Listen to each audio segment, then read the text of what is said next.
spoon for one more. The rituals of courtesy and life philosophy of my father as a Korean Chinese.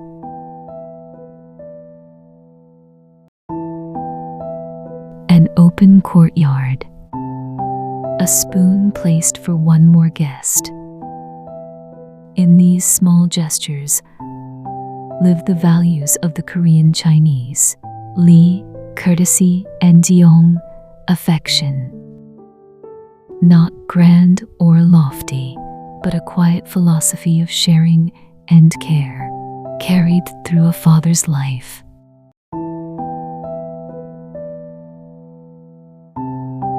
Four, one extra spoon, one more measure of warmth.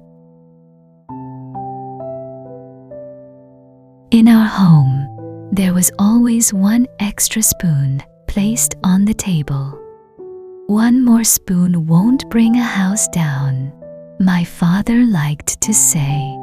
The words sounded plain, almost offhand, yet they carried a depth far beyond their surface.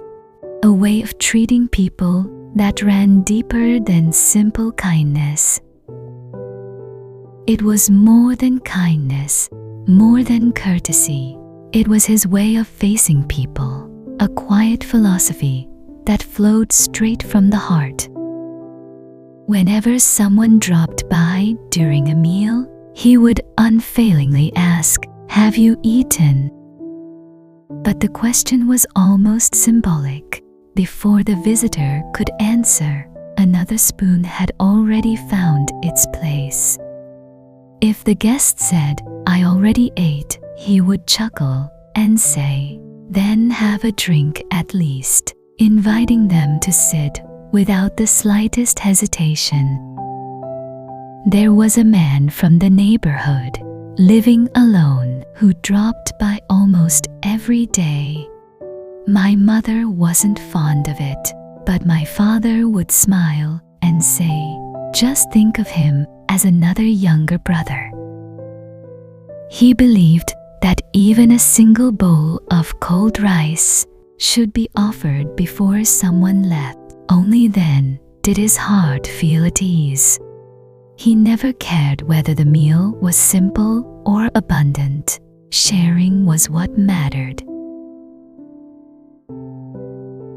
My father's table was, in its own way, a reflection of Joseonjok etiquette, and at the same time, a humble, unadorned philosophy carried through a lifetime.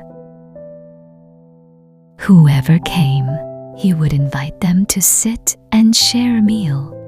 At that table lived a generosity that recognized no status or boundary, and a gentle warmth attentive even to unspoken needs.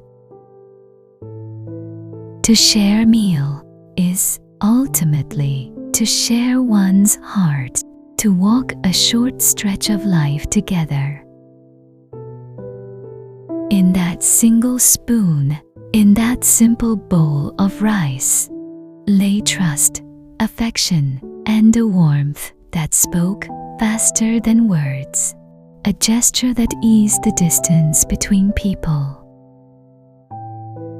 To be able to offer a spoon to anyone naturally and without hesitation, that simple, warm-hearted instinct.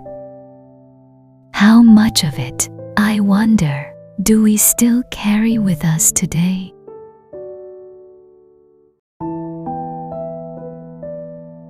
About the author. An ethnic Korean, born in Yanbian, China, and living in Japan. Writing in multiple languages and cultures, the author captures fragments of memory and emotion through poetry and essays.